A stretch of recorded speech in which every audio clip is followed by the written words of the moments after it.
Hi y'all.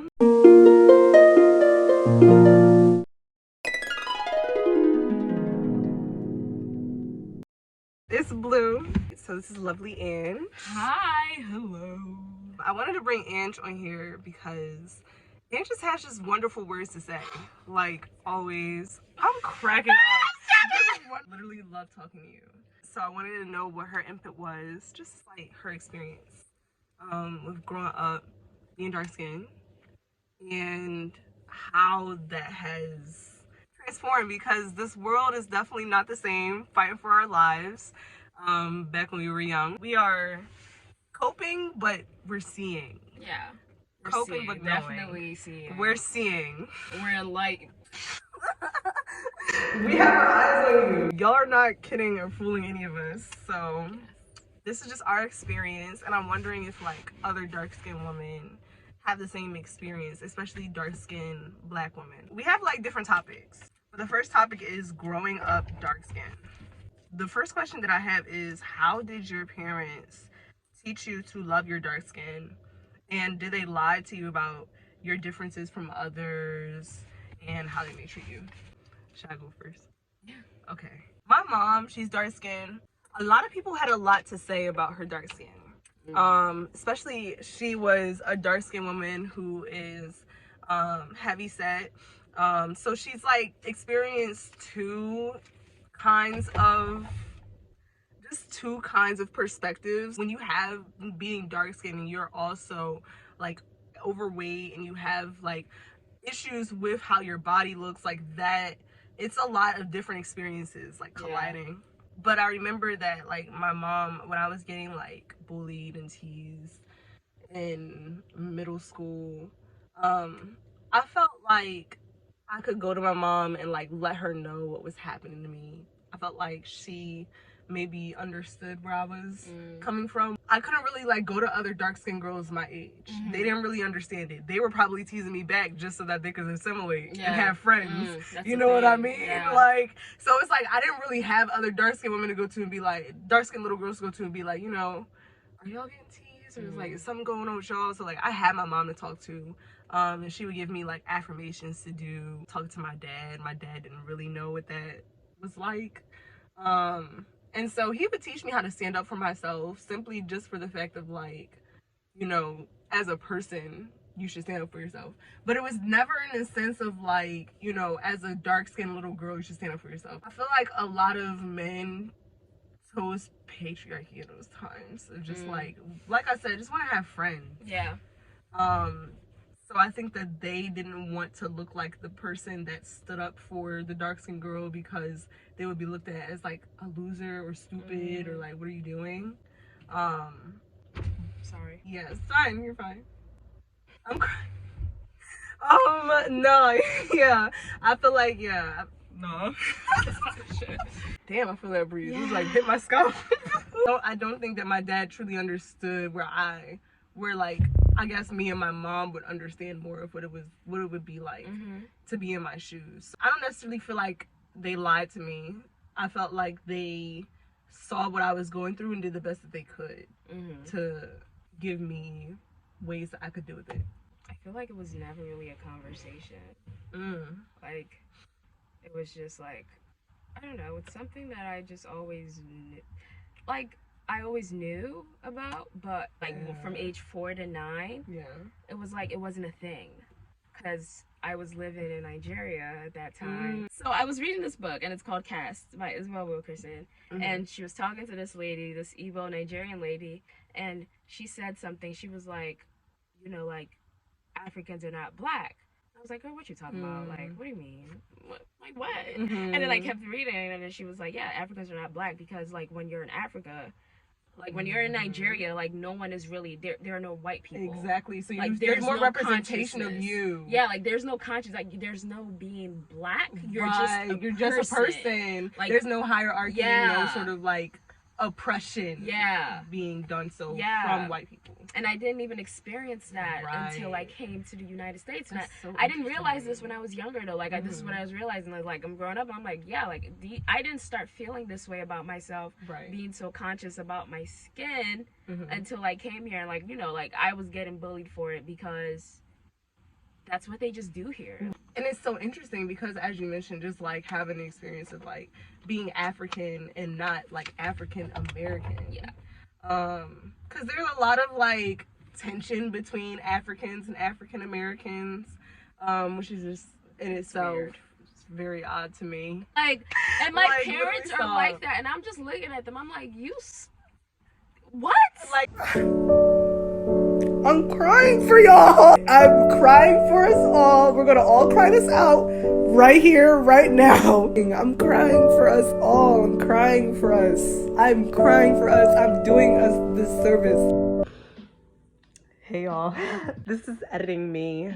Stop. Yeah, I just want to talk about this further because I feel like it's just a lot of oppression Olympics that's just holding us back in the Black community. It's keeping us separate. It's not keeping us whole. It's just a lot of separation in our community, and I just feel like that's the least of what we need. Like, we don't need to be arguing about who is oppressed more than the other. Because yes, you may have fought in the war. Yes, I'm not denying that at all. I am so glad that you made it out. Thank God that you made it out. But we are all fighting different wars, mentally, spiritually, emotionally, physically. Like, your war is not stronger, harsher, more survival based than my war is. Like, will we ever be free? I just feel like a lot of precious time is not being utilized in the best way possible if we continue to argue and be separate with one another. I think that the best thing that we can do is validate each other's struggle and learn from it. Can we please learn from it? Like, out of everything you could do, you could join forces, but instead you choose the white man. Because I don't understand. I don't understand. They put them on this pedestal, yeah, and I'm just like, that's a different topic. No, that's a different topic. That's a different topic. That's a different topic. So, second question: how did people treat you for being dark skinned? I felt like I was like ostracized a lot. I felt like I was alienated. I always felt like other. I would see people who would, like boys who would gravitate to certain girls because of like their skin complexion, assumptions with what comes with that skin complexion. So I just always felt like other.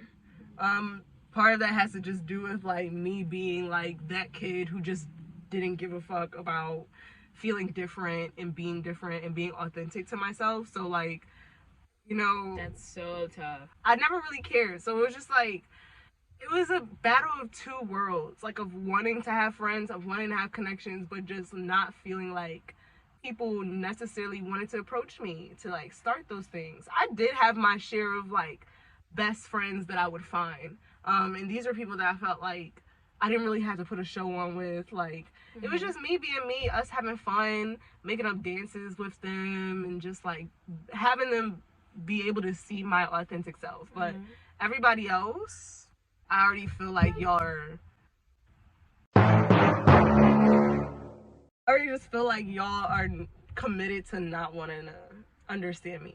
And it's just gonna have to be that, I guess. I had a best friend. He was my first boy best friend. No, my second boy best friend. Him and I were very close. My mom knew his mom. And like, I always talked about him. I remember like, I was very excited about our friendship. And there was this other guy who bullied me, who teased me. And they became friends. What do you mean by that? It was very weird for me when I was younger because this person went from being someone who I could talk to, who I could have fun with, who I could draw with, share my arts and my talents with, like I could be myself. And then they chose crowd. Yeah. And that was just very weird to me. Never really like, I noticed it as a kid, but I never really like, I didn't realize how sloppy it was until I got older and was just going down the pipeline of like how my friendships have went. I feel like for me, I always used to get made fun of, but in a way, I would just laugh with them. I feel like being like the dark-skinned friend, you're always like kind of like the funny one, you know? Like you're the funny one, and that's how the dynamic has pretty much been until like, you know, I found like my people. That dynamic made me do some funny shit as a kid. Like I feel like that's not even just who I am. Like I look back and I'm just like, you were on some shit.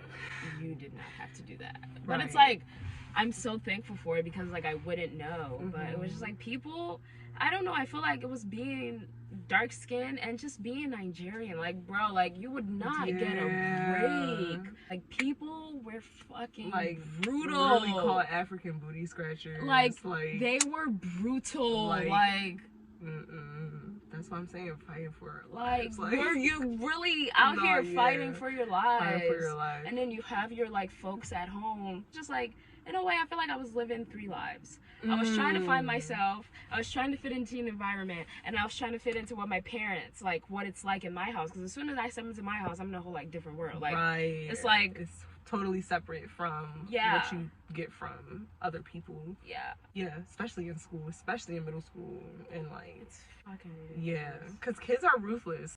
So the third question: how was your relationship with yourself?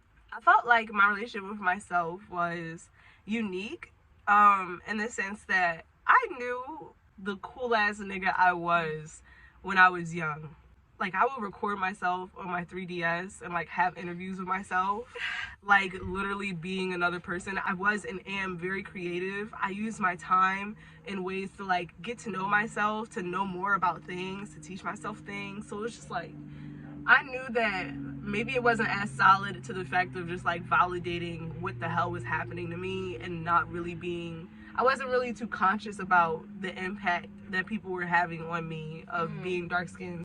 Okay, pause, because I do want to make a clear distinction. There is a difference between how I felt about myself versus how I was taking on other people's perceptions of me. And I think when I was younger, I really didn't have a clear idea of how people were impacting me. But now that I'm older and I'm able to reflect, I do think that it is important to have that distinction of who I am outside of other people. But at the same time, humans, we are social beings and we do impact one another. And so I do think that I was definitely impacted by people disliking me. I felt like I wasn't able to accept and love my difference from other people.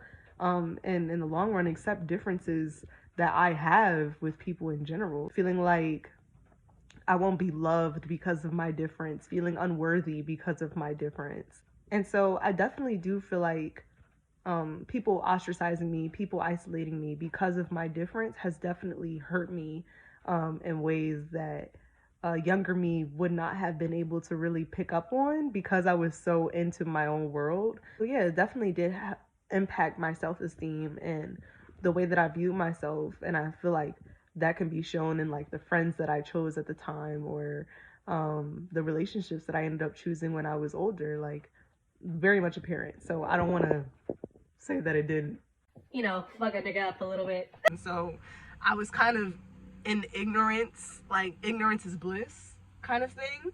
And I was in bliss. As I've grown older, I've been able to see like a difference in understanding how hearing those words may have not impacted me then, but definitely like how it shows up long term, and like how my relationship is with myself. I feel like I hated myself up until about like 3 years ago. Like in all honesty, like 2 years ago, I just always battled with accepting who I am, like accepting myself. I was a people pleaser. When you're a people pleaser, like deep down, like you know how it makes you feel, and like you know like these people don't even really know you, or like they're just really like making fun of you, and they're not really your friends, but you know, you try to befriend the people bullying you. It's kind of twisted. I kind of wonder what the psychology is between that. I once dated my bully.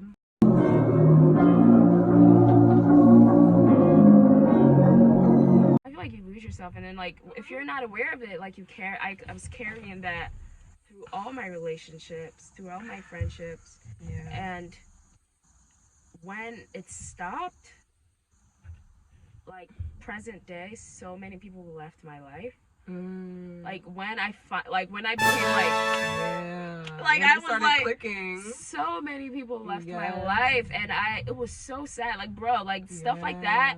I checked myself in the mirror. I was like, yeah. When you love yourself, your whole world changes. Literally, look from within, guys. It's the best way.